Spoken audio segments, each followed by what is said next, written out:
I will introduce our next speaker then, Dr. Francis Zwiers. Dr. Zwiers is a director of the Pacific Climate Impacts Consortium, PCIC, at the University of Victoria.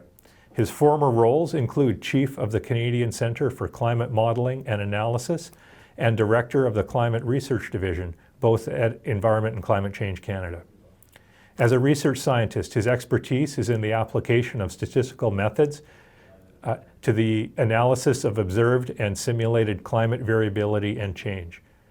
Dr. Zwiers is a Fellow of the Royal Society of Canada, has served as an IPCC coordinating lead author for the 4th assessment report, and as an elected member of the IPCC Bureau for the 5th assessment report. We're really appreciative and fortunate to have Dr. Zwiers with us today. I've never had the privilege of seeing him speak and present before, and I'm really looking forward to it. So, Dr. Zwiers, thank you, and I'll turn the meeting over to you. Great, thanks so much, Jason. If you could put up the slides, please. And I'm going to need assistance with that as I go along. Someone else is driving. So I'm going to give you some notion of how the climate in the region has changed, how it is projected to change in the future, and describe some work that we've been doing at PCIC to understand impacts on the Fraser of projected climate change. This is work primarily by Marcus Schnorbus and Travis Tai at PCIC. I'm a climatologist. Marcus is a hydrologist. Travis is comes to us from UBC and has expertise on fisheries impacts. Just to say a couple of words about PCIC, we're an organization of about 25 people at the moment. We're a not-for-profit corporation owned by the university, and we provide climate services to organizations and people throughout the region. So a lot of our work is user-supported. Next slide, please. So I'll say a little bit about what has been observed, a little bit more about the reasons for the changes that have been seen, then talk about projected climate change and projected impacts on the Fraser. Next slide, please. And next slide again, please. As we go through, I'll try to entertain you with a few photos that I've taken myself.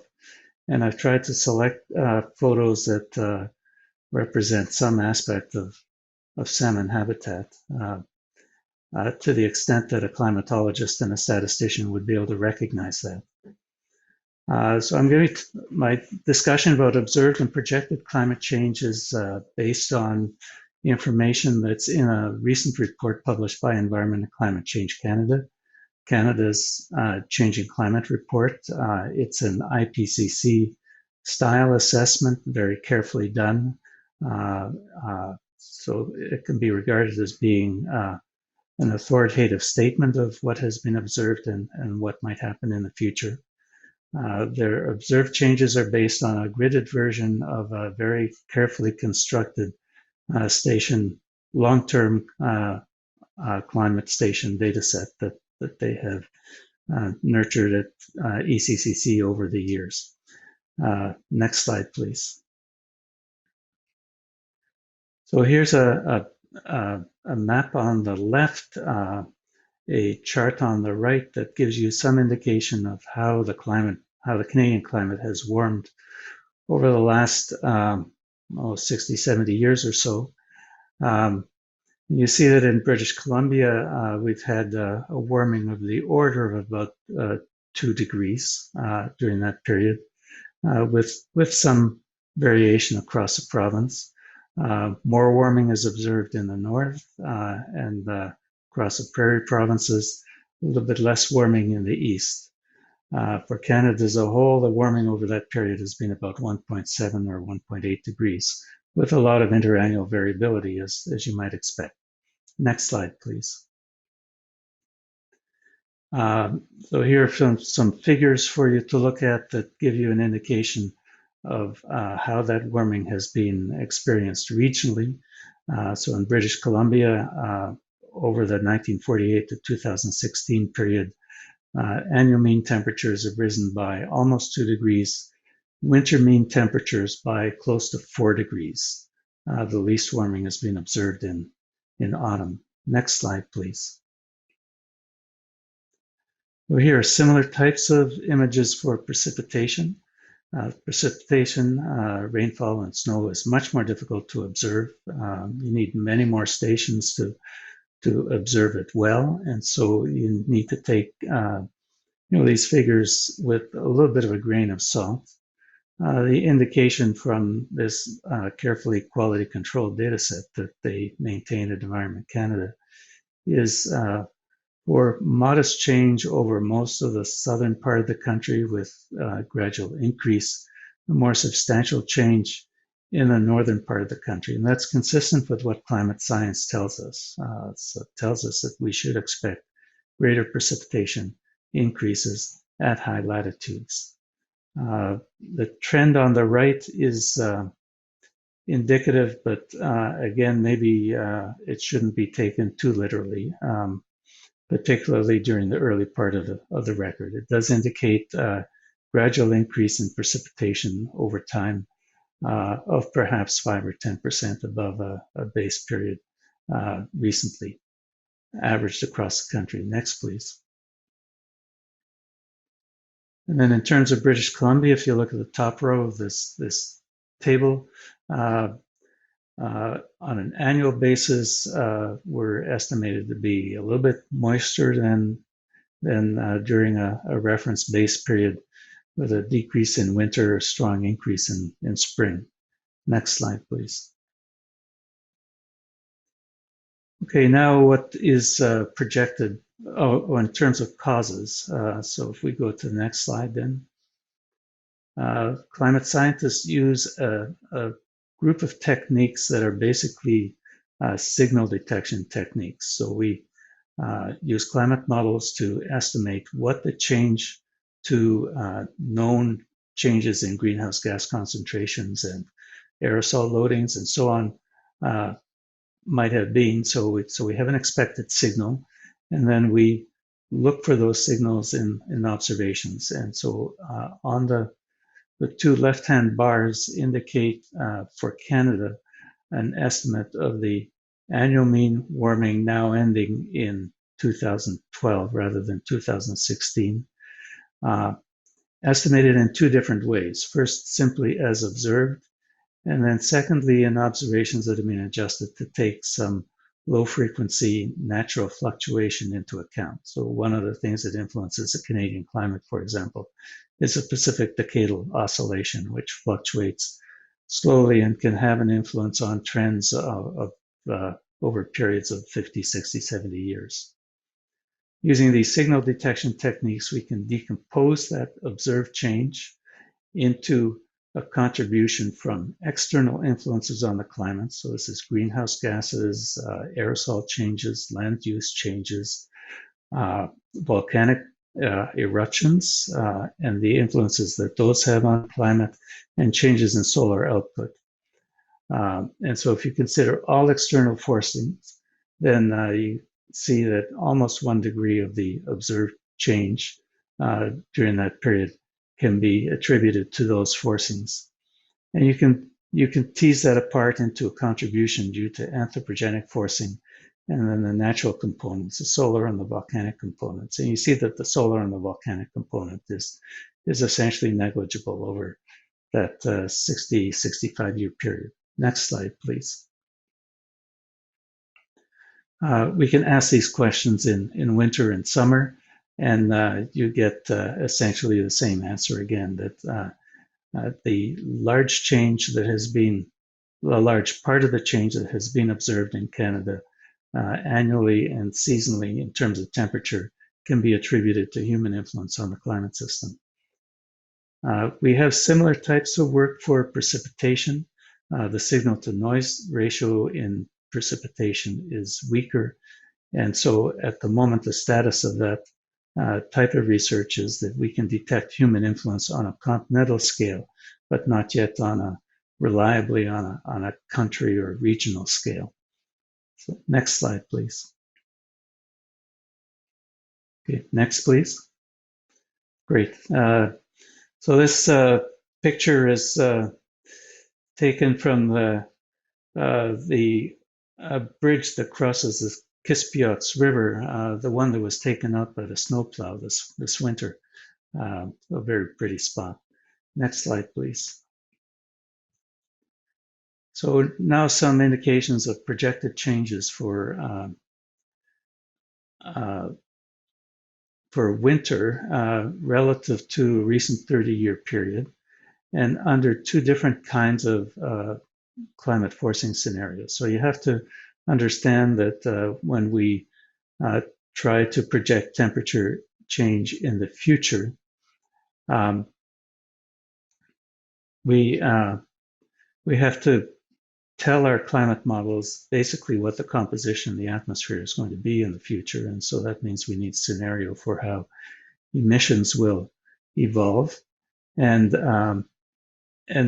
so in climate science, we've been using a range of these. They have the prosaic name representative concentration pathways.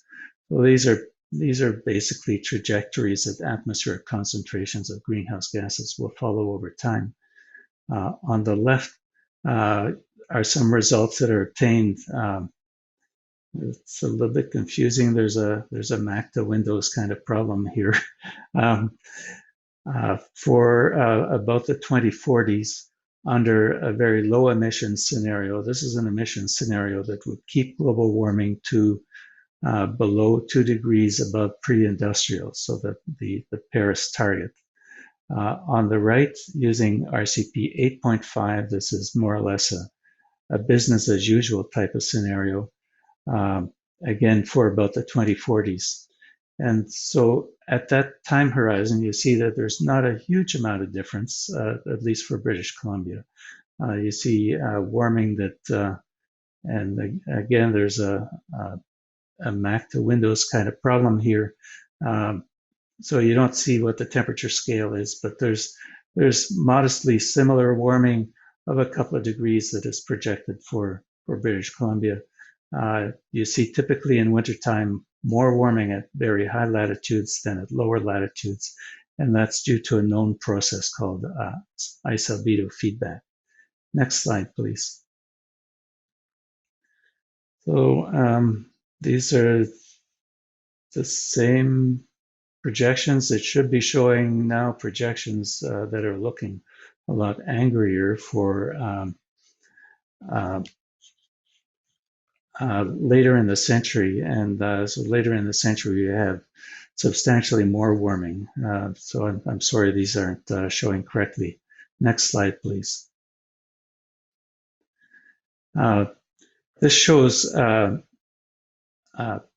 annual average temperatures for Canada as a function of time as simulated by climate models. And what is being demonstrated here are annual averages from 29 different climate models, first running over the historical period from 1900 to about 2005, and then using these recipes for how the atmospheric composition will change from about 2005 onwards.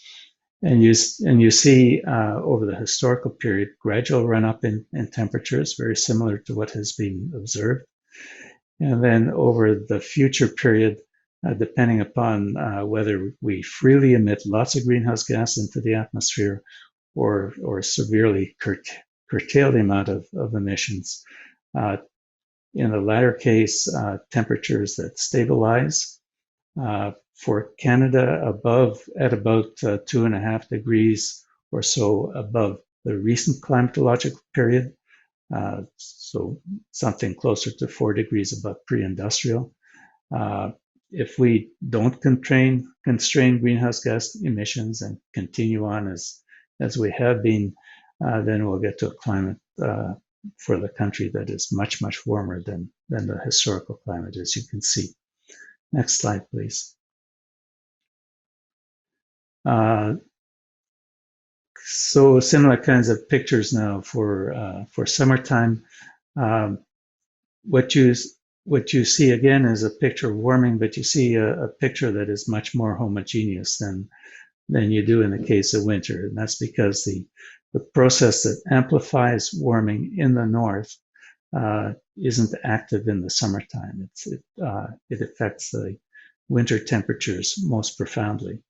And so you see a rather homogeneous kind of warming across the country, and with the amount of warming depending upon how much greenhouse gas we emit into the future. Next slide, please. Okay, and the next slide, please. Okay, so here again, our time series of, in this case now, summer mean temperatures averaged across Canada. Again, you see the gradual warming taking place over the historical period that we have observations for, and then projections into the future with substantially more warming if we don't constrain greenhouse gas emissions, as would be the case under RCP 8.5. Another thing to notice here is that the variability in summertime is lower than it is in wintertime, as simulated by the climate models, but that's also exactly what we observe. So our climate is more quiescent in summer than it is in winter in general. Next slide, please. In terms of some projections specifically for British Columbia, under the two scenarios, RCP 2.6 and RCP 8.5, for the 2040s and then for the 2090s. So warming of the order of 1.5 degrees, more or less stabilized under RCP 2.6 from mid-century onwards. Continued warming under RCP 8.5 if we continue to emit greenhouse gases as we have been, with a warming level of 2 degrees or so above recent climate by the 2040s, and then 5 degrees or so above the recent climate for the 2090s, which is really a substantial amount of warming. Next slide, please. Okay, some similar kinds of presentation now on precipitation. So next slide, please. So again, we have these I'm sorry about this. The story is that in wintertime, there's a projected moistening all across the country, with the amount of moistening, of course, depending upon the amount of warming. More warming implying more moistening as well. Next slide, please. Okay, and next slide, please. It would be most informative to look at these time series. So this is averaged across the country. This would be more or less representative of British Columbia as well. We see the climate model simulating very modest change over the historical period, consistent with what we've observed. Under RCP 2.6, where greenhouse gas emissions are strongly constrained, we see some further moistening averaged across the country, with ultimately maybe 10 or 15% more precipitation than received historically. Whereas if we continue to emit greenhouse gases, then annual mean precipitation or winter mean precipitation will continue to rise, and will rise fairly sharply towards the end of the 21st century. Next slide, please. For summertime, the story is a little bit more complicated because there is less consensus amongst the climate models as to exactly what parts of the country will moisten and which parts may dry. So the indications that we're seeing here is that under RCP 8.5, we might see a little bit of drying across the southern tier of the country, where that is probably not so evident under RCP 2.6, but this is really an uncertain kind of projection. Next slide, please. And next slide again, please. Okay. And so you can see this is the time series averaged across the country, again, showing summer mean precipitation across Canada, with very gradual moistening being simulated by the climate models, or virtually none over the historical period. And then and a little bit more under RCP 8.5 than under RCP 2.6, but not the strong kind of signal that you see in wintertime. Next slide, please. Looking at the province in particular, so you see what the numbers are here. Of the order of 5% increase is projected for annual mean precipitation for British Columbia under a well-constrained emissions pathway, but rising up to perhaps 14 or 15% more precipitation under RCP 8.5 under a substantially less constrained emissions pathway. Next, please. Okay, impacts on the Fraser. So this is a picture of taken from the Alexandra Bridge, very nice scenic spot and very impressive place to stand during the spring freshet. Just feel all the water. You feel all the water thundering by underneath you. It's an amazing experience. Next slide, please.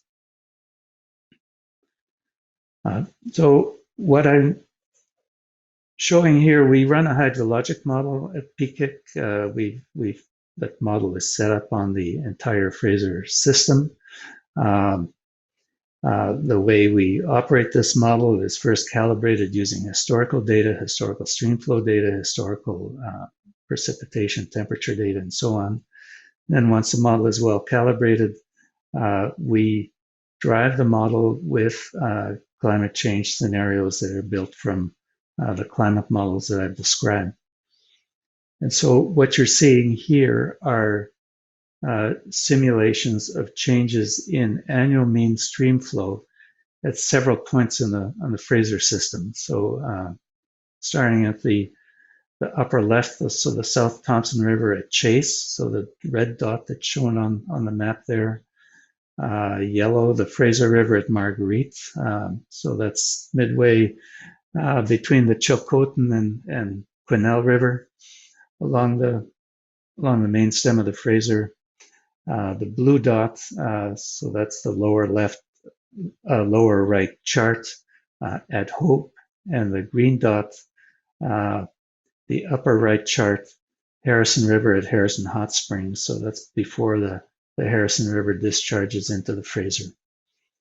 And what you're seeing here are annual mean stream flow at those locations as simulated historically and over the historical period, and then for the future period under two different emission scenarios. And in this case, we're using RCP 8.5, which is the same scenario that I've been talking about, and a slightly stronger emission scenario, but still with lots of greenhouse gas mitigation, RCP 4.5. These numbers 8.5 and 4.5 refer to the strength of the warming effect at the end of the 21st century. So what you see is that there's, in most places, there's modest increase in annual mean stream flow as time goes along, but really not very much differentiation between the different emission scenarios. So it's reflective of the change, the small change that is projected in the amount of water that is projected to be input into the basin. So precipitation isn't projected to change a very large amount, and so we shouldn't expect annual mean stream flow to change by a huge amount either.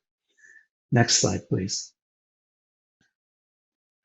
But what does change substantially is the annual hydrograph. And so what you're looking at here for these four locations is monthly mean stream flow for three different periods. The historical period, 30-year period labeled the 1980s, mid-century in green, the 2050s, 30-year period centered on the 2050s, and end of 21st century labeled the 2080s, so 30-year period centered on the 2080s.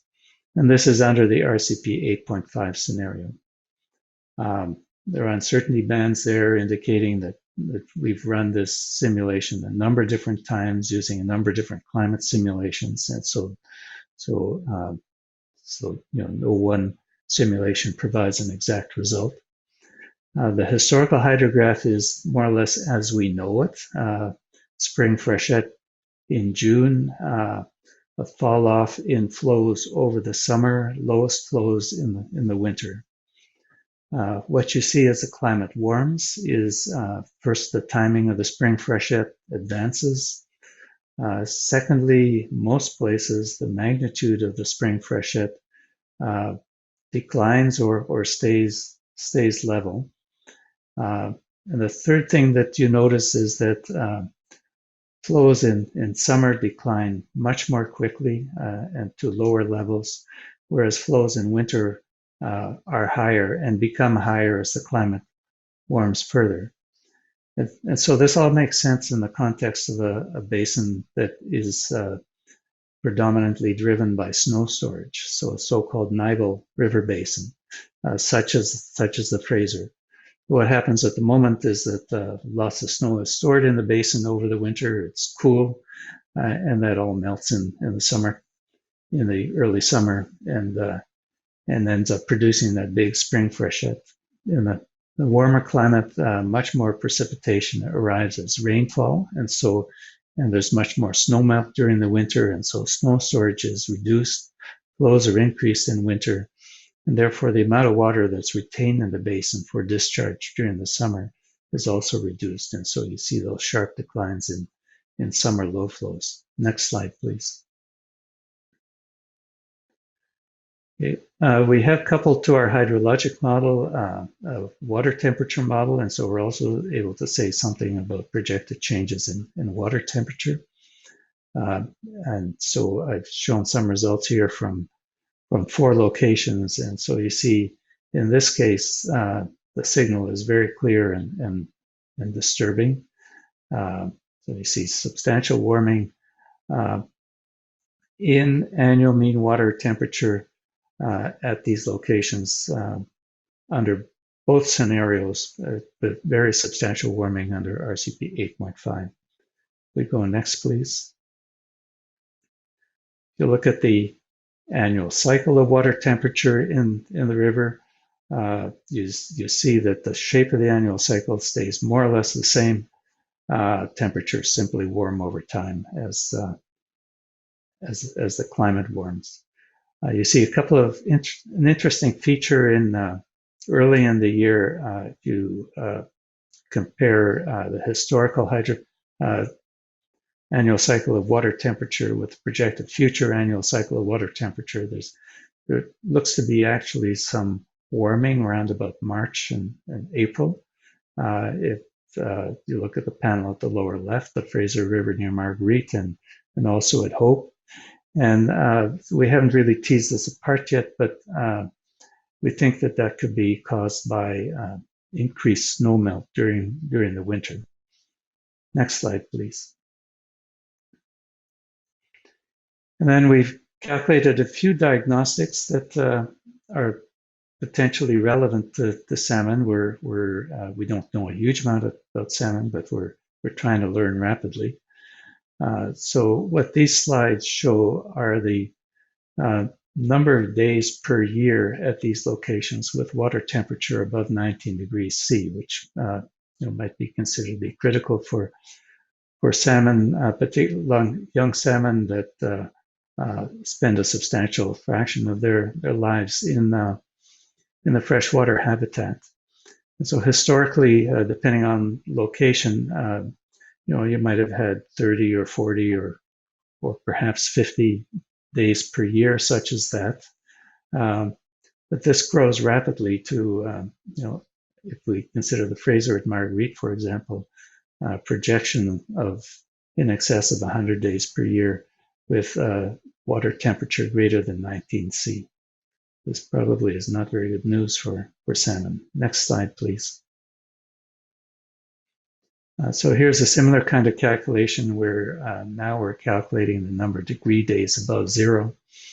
So historically, these are numbers of the order of 2,500 or so, and they rise depending on location, double or triple even, depending on the emission scenario and timing. So this is the same kind of calculation that is used to calculate heating degree days. So that's a notion of how much energy is required to heat your house. In that case, the threshold that's used is 18C, and if you have a 17C day, then you count 1 heating degree day for that location. If you have a 16C degree C day, you count 2 degree days for that location, and you add them up over the heating season. It gives you some idea of the cost of heating your house. This is much the same idea, except for water temperature. If you have a day when the water temperature is 5 degrees, you count 5. If you have a day when it's 10 degrees, you add 10 to the sum. You tally that up for the year. So it gives you some idea of basically the amount of heat that the fish would be exposed to over the course of the year in a given location. Next slide, please. I'm almost done. So this is also salmon-bearing water. This is the Strait of Juan de Fuca, and many years salmon will pass by this location on their way to the Fraser. Next slide, please. So in summary, substantial warming has been observed both in British Columbia and across the country. The main causes of that warming are known. We've also observed changes in precipitation, although because of the greater difficulty in observing precipitation, we're able to be less precise in how big that change has been. We project more warming in the future, and increased precipitation, particularly in winter. And the amount of warming and change in precipitation really depends on us globally. This is a global issue. It depends on the global emissions of greenhouse gases, not just emissions in British Columbia or in Canada, but what our colleagues do all over the world. Impacts on the Fraser from some early work that we've done now. Small changes in annual mean stream flow. The total amount of water in the river doesn't change very much. Precipitation goes up a little bit. Atmospheric demand for water, evaporation, increases a little bit, but the water balance is such that the total flow in the river doesn't change or increases only a small amount. There are larger changes in the annual hydrograph, quite large changes with the spring freshet advancing, winter flows increasing substantially, and we're projecting substantially warmer water, which again, with the amount of warming being very dependent upon the emissions scenario that we're on. So that's it. Next slide, please. And you should see that's it. So thanks very much. It's been a real pleasure to be invited to speak to this meeting. It's Marcel here. I'm just wondering, I think there was a question on the Slido that says, what's the main takeaway here? It seems overwhelming. What can a group like this do to help? From your perspective, Dr. I can't answer the question.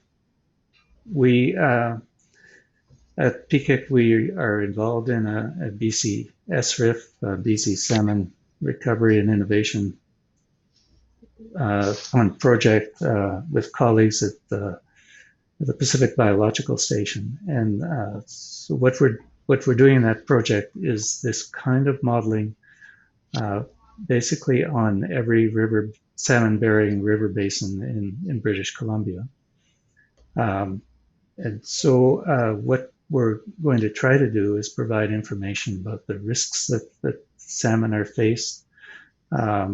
One way in which that information might be used is to try to maintain as much genetic diversity as possible by making assessments about which basins in the future are likely to remain viable for salmon and which are not, and perhaps move genetic material from one basin to another to ensure that we at least may retain as much genetic diversity in salmon populations as possible. Thank you. I've got another question here. It says a significant concern for salmon in coastal watersheds is the occurrence of extreme participation events, especially during and immediately after spawning in the fall. Could you please speak to how climate change will affect the likelihood and magnitude of these events going forward? Yes, so we do quite a bit of work on that, PKIC and with colleagues internationally. What has been observed throughout the world is an intensification of extreme precipitation, and the intensification that has been observed corresponds reasonably well with what is predicted by theory and predicted by climate models. So the very basic theory indicates that as the atmosphere warms, the moisture holding capacity of the atmosphere increases at a rate that is called the Clausius-Clapeyron rate, about 7% increase in water vapor in the lower atmosphere for every 1 degree increase in temperature. And so for extreme precipitation events, that should translate into an intensification of extreme precipitation on average of about 1%, about 7% per degree of warming. Global mean precipitation annual average precipitation generally doesn't increase at that faster rate, but extremes can increase at that faster rate. If you look at the data on a global scale, you see this happening. If you look at the data in Canada, in smaller regions, it's much harder to see. It's very noisy data. It's affected not just by temperature, but by circulation change as well. North America, on the North American scale, you can detect this influence on extreme precipitation. If you consider just Canadian data at this stage, you can't yet detect that influence. But what our climate models are projecting is in mid-latitudes, such as where we live, further intensification of extreme precipitation at about the Clausius-Clapeyron rate of about 7% per degree of warming. The risk in fall, as the climate continues to warm, more precipitation will occur in the liquid form as opposed to in the frozen form, and so that would, in small headwater basins, that would have result in immediate, intense water inputs into those basins, and therefore the kinds of damaging stream flows that I would imagine would be damaging to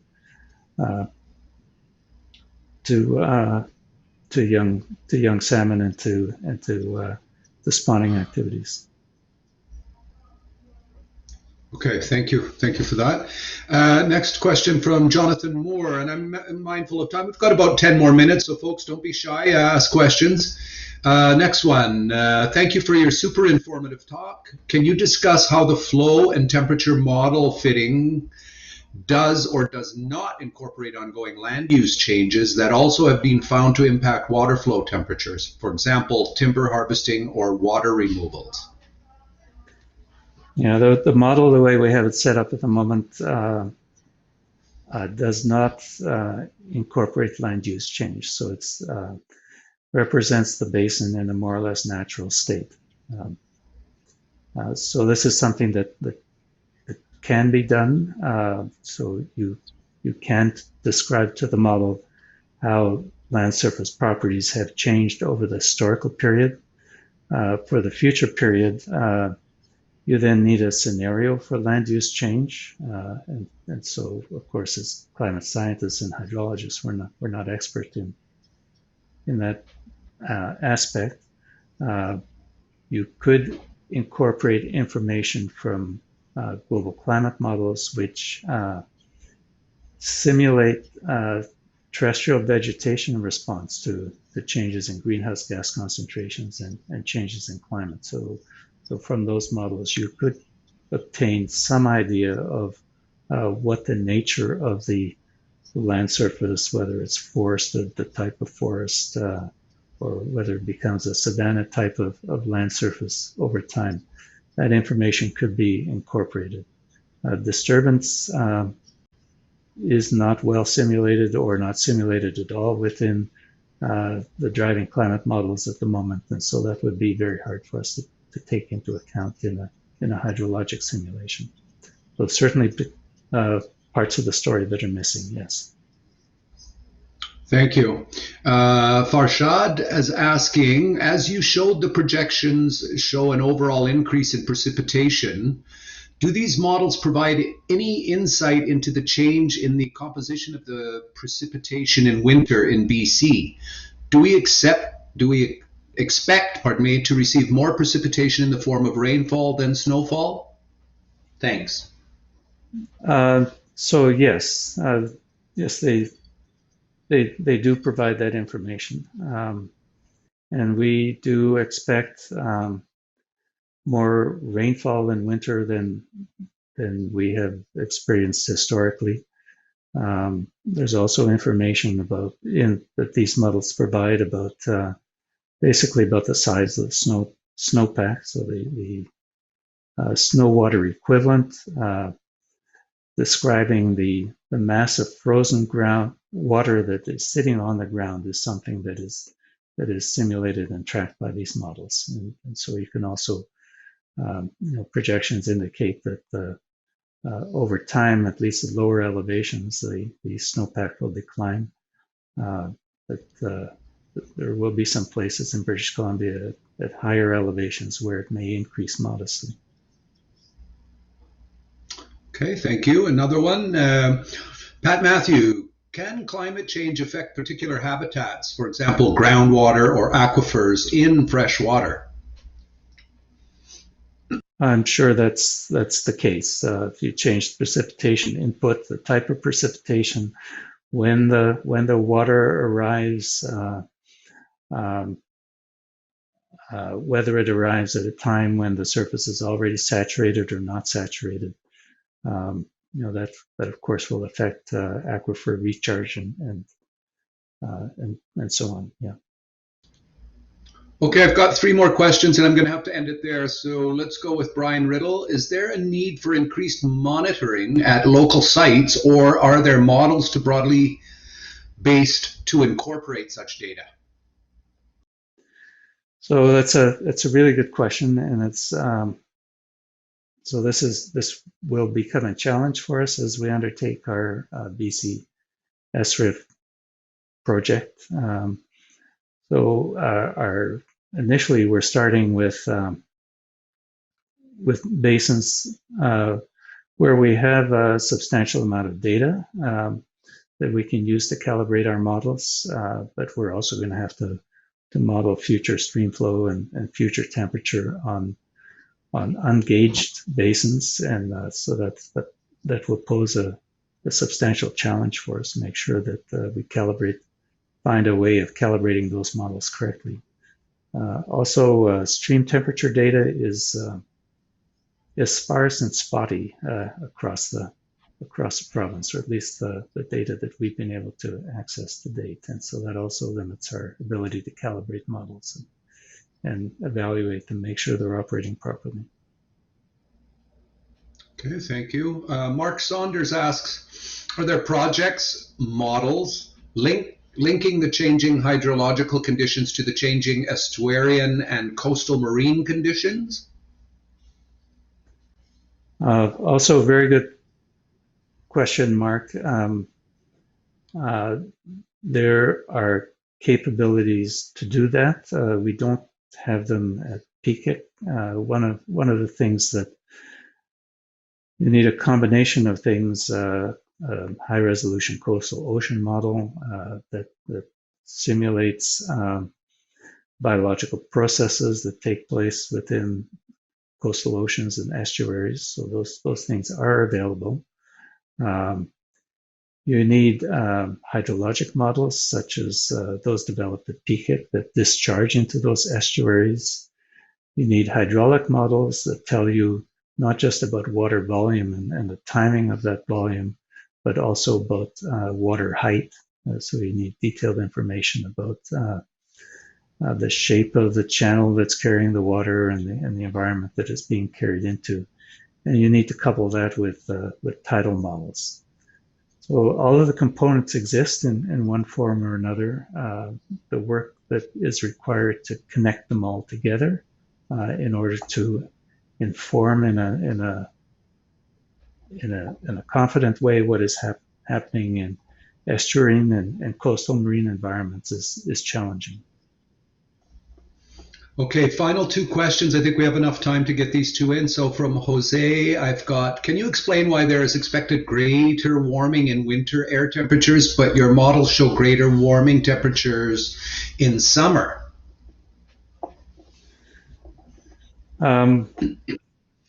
Yeah, so first we expect greater warming at high latitudes, substantially greater warming high latitudes in winter than at other times and other places, and that's because of a process called ice albedo feedback. So it's linked to the loss of sea ice in Hudson's Bay and in the Arctic Ocean. So when the ice is present, it forms an insulating layer between the atmosphere above and the ocean below. And so the ice surface and the surface air above the ice can cool to very low temperatures in wintertime when there's very little solar insulation. In a warmer climate, when the ice cover disappears, the open ocean is in direct contact with the atmosphere. And so there's a huge heat reservoir that can be used to warm the atmosphere above, and that prevents temperatures from dropping nearly as far. So that's one aspect of this problem. We have somewhat the same happening over land. So land areas that are currently covered by snow in wintertime. That snow serves as an insulating layer between the atmosphere and the ocean, and so the air above the snow can drop to very cool temperatures, whereas in a warmer climate, the atmosphere is in contact with the land surface, a large heat reservoir. And then in summertime, when there's lots of insolation, solar radiation arriving, the sunlight is able to heat the ocean and also heat the land surface and store that heat for release later times.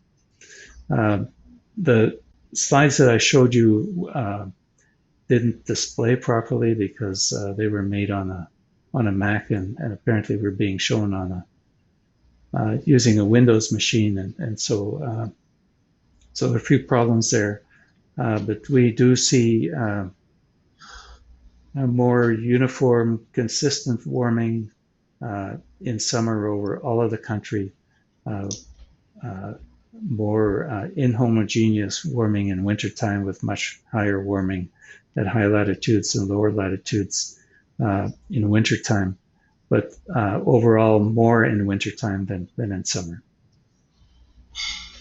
Yeah, thank you, Dr. Francis. We can't take the last question. We've run out of time. Unfortunately, we need to move on to the next presentation. But I want to thank you for your awesome presentation and all the good questions.